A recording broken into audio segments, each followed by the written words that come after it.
Hi everyone, I'm Nick Olivo, and today we're going to see how to use the ScriptCard mod to create a variant healing potion in Roll20. This will allow you to create a macro that your players can click on to choose how they want to drink their healing potion, whether it'll be a bonus action or a regular action, and then they'll be prompted what kind of potion they're drinking. And then based on that, the macro will automatically determine what kind of potion they're using, roll the appropriate amount of HP to be recovered, and automatically apply that to the character's sheet. Now, because we're using mods, a pro account will be required in order to do this. Before we dive in, I'd just like to thank Roll20 for sponsoring this video. Now, if you've been following my channel for a while, you may be thinking, Nick, didn't you already do this video once before? And while I did create a video that showed how to create a healing potion macro a while back, this approach has 3 advantages over that one. First, the syntax is a lot easier to understand. The original video required you to escape a lot of HTML characters. It was very easy to make mistakes in the code, and it was very difficult to read and troubleshoot. Second, once that code was then put into Roll20, if you went back and edited it, it would break the syntax substitutions that we had done, and you would have to effectively delete the whole macro and start over again.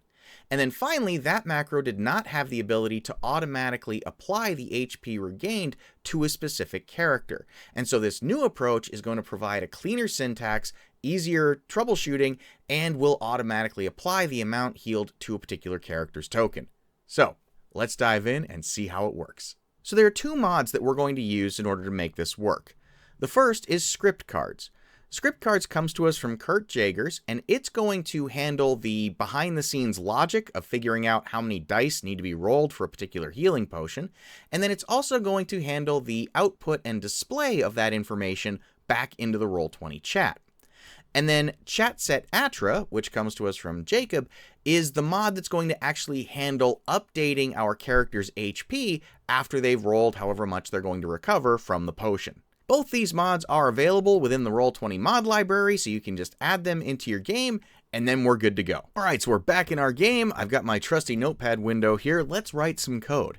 So the first thing we're going to do is put in this line, script, and then 2 open curly braces, and 2 closing curly braces down on another line.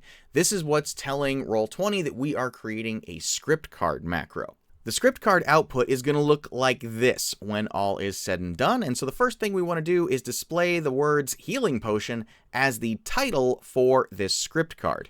And so that's a simple enough matter of putting in a line like this, where we say --# title. This is a reserved word within script cards saying that the title of this output will be healing potion. Now you probably noticed that when I ran the macro in the beginning, it prompted us what kind of action did we want to use, bonus or regular. And this is what makes it a variant healing potion. This is a house rule that I've seen in a lot of different games, in a lot of different forums, and it's one that I use in my own games.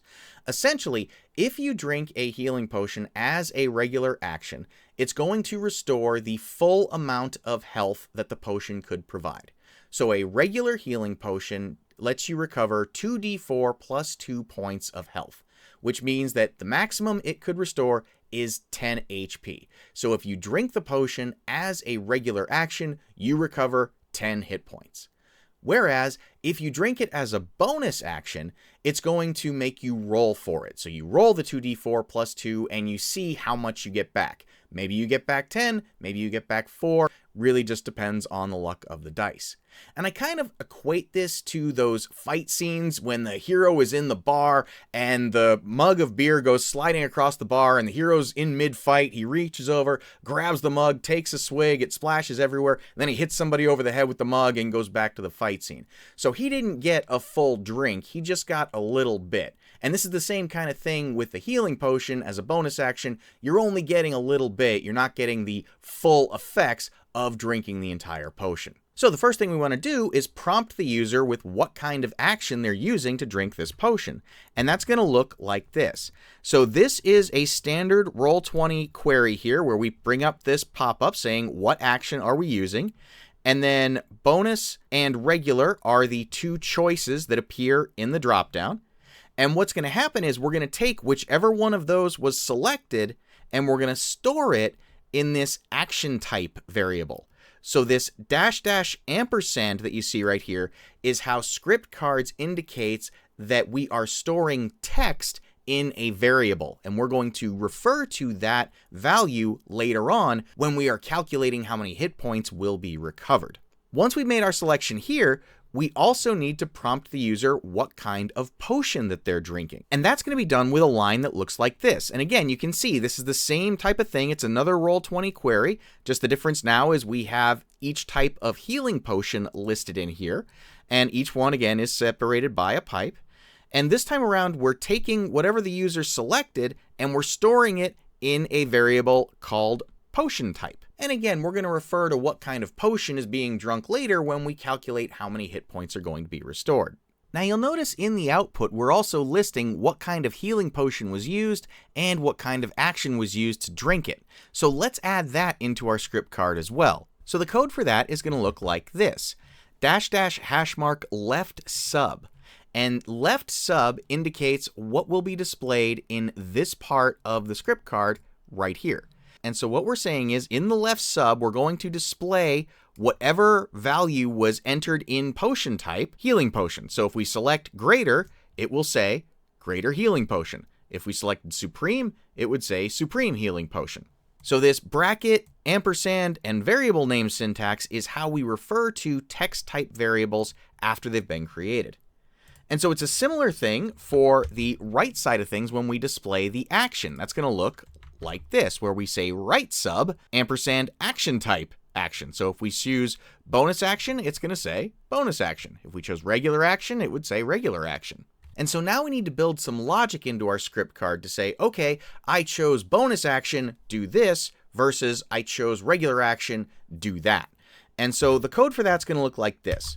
We start out with this -- This is a conditional statement. It's basically an if statement. So what we're saying here is if the action type equals bonus. So if we selected bonus action, then we are going to do everything between this open square bracket and this open square bracket.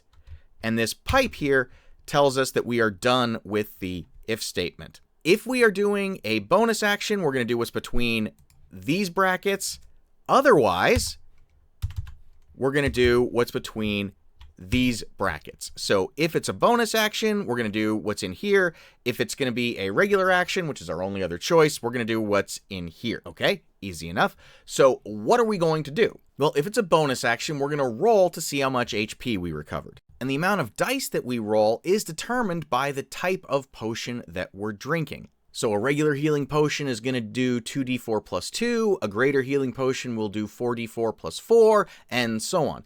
So basically we need to look at what kind of potion we're drinking and then determine the amount of dice based off of that. Now we could do that using a whole bunch of these conditional statements. So if the potion type was equal to regular, then 2d4 plus 2, and if it's greater, then 4d4 plus 4, and so on. But that would make this really long and quite verbose. A cleaner approach is to use what's called a case statement, which kind of consolidates all that different logic into a single line. And that line looks like this. Okay, now this can be a little daunting to look at at first, but let's break it down. --c, this is saying this is a case statement. And the variable that we're looking at is the potion type. So if the potion type is regular, that is the user selected regular from the dropdown, then we're going to roll 2d4 plus 2 and store that in a variable called HP. If the user instead chose greater, then we're going to roll 4d4 plus 4 and store that in the HP variable instead. And then same thing for superior, we're going to do 8d4 plus 8, and same thing for supreme, 10d4 plus 20. So basically, depending on what the user selected, the appropriate amount of dice will be rolled and stored in this HP variable. Okay, so that's cool. So if they choose bonus action from the action type dropdown, we figure out what potion they were drinking, and then we roll the appropriate amount of healing. But what happens if they've chosen the regular action? Well, then they're going to be recovering the full amount of health, and that's going to be covered with another case statement. So again, --c PotionType, it's going to look very similar. The difference here now, though, is the value that we are setting the HP variable to is fixed. It's no longer a die roll. It's always the maximum amount of health that this particular potion can restore. So the maximum amount of health that a greater healing potion can restore is 20. The maximum amount of health that a superior healing potion can do is 40, and so on. Now, to make this a little more readable, sometimes I find it's nice to indent things that are inside the if statements here. So what we're saying here is if we do a bonus action, then we're running this case statement, else we're running this case statement. And incidentally, it's very important that we end our else statement with a pipe. That's what's going to tell script cards that, hey, we are done with the else clause for this particular conditional statement. If you leave that out, your macro will not work properly. So always make sure that you have your closing pipes there. Okay, so we've got our prompts asking the users what kind of potion they're drinking. We are listing out the type of potion that they're using, the type of action that they're doing. We have calculated how much healing we're going to do. Now we need to actually display that information out to the user. So to display a message in chat, the syntax for that looks like this. So we have --+. This is saying we are writing messages out to the chat log. And basically, it's everything on the other side of this pipe. And so what we're saying here is the selected character, in my case, my warlock Jolo, has recovered. And then $HP is how we refer to a numeric variable. So we saw earlier that we were using the ampersand to refer to a text variable. The $sign is used to refer to a numeric value. And then HP. So Jolo recovered, however much we rolled, HP. And then these C blocks here are what's centering the text. So this is saying, starting at this point in the text, I want it centered. And then this /C is saying, okay, we're done centering text. So we've got the information being presented. The final thing that we need to do is actually restore the hit points to our user. And that's where the ChatSetAttr command comes in. And it's going to look like this. So --at means that ScriptCards is calling another mod. And in this case, the mod that we're calling is ChatSetAttr. And the ChatSetAttr command that we're calling is called modBAttr. What this means is we are modifying an attribute on a particular character, but the B here means we will not exceed the maximum value for that particular attribute. So we won't heal Jolo more than his maximum hit points, is basically what that's saying. Okay, and then we have a pipe here, and then an underscore. And if you're familiar with ChatSetAttr, you know that typically your parameters look like this with 2 dashes. But within script cards, those 2 dashes are used to indicate what kind of line we're using, whether it's being written out, whether it's assigning a variable, whether it's calling another mod. So we substitute the 2 dashes that we would normally use for parameters with an underscore. So what we're saying here is we are modifying the selected character and we're modifying their HP property. And basically what we're going to do is adjust it by the amount of health that we rolled. So whatever value is in HP is what we're going to increase Jolo's health by. So let's go ahead. I'm just going to copy this whole thing and let's run this. And we're going to do our prompts here. Let's say we're going to do a regular action and we will have Jolo do a greater healing potion. We'll submit that. Okay, so we see Jolo has used a greater healing potion as a regular action, so he's going to recover all of the health, which is 20 HP, which is what we had down here, so that's correct. We can see that he has recovered that health, and he was actually at 16 HP, so the 20 would have put him over the top, but because we're using the modBAttr command, we don't overheal, we stop at the maximum value. And then finally, you'll notice we've got a message here saying that we have set the HP to 34 for character Jolo. This is a message that ChatSetAttr will whisper, letting you know that it has modified something on a particular character sheet. And these messages are really helpful when you are building and debugging your script cards, because then you know when ChatSetAttr is actually performing operations. But after you've got it running the way you like, this is just noise in the chat log. And so what you can do is add in this silent flag here. And now when we run this, let's actually drop Jolo's health back down to 10, and we'll run the script card again. Here we go. And we're going to do a regular action again, and let's do a Greater Healing Potion again. We can see that we restored the 20 hit points, but this time we don't have that message coming in from ChatSetAttr because it's being suppressed by this silent flag. So now with all that done, what we can do is copy this whole thing, and then we can create a macro, and we can just call this the Healing Potion macro. Paste that in, and then in the macro dialog, we can make this visible to all players, and we can make it a token action. And let me get this guy out of the way. We'll save changes. And now when we click on Jolo's token, you can see we have the Healing Potion macro here. We can click on that. What kind of action are we doing? Let's do a bonus action with a regular Healing Potion.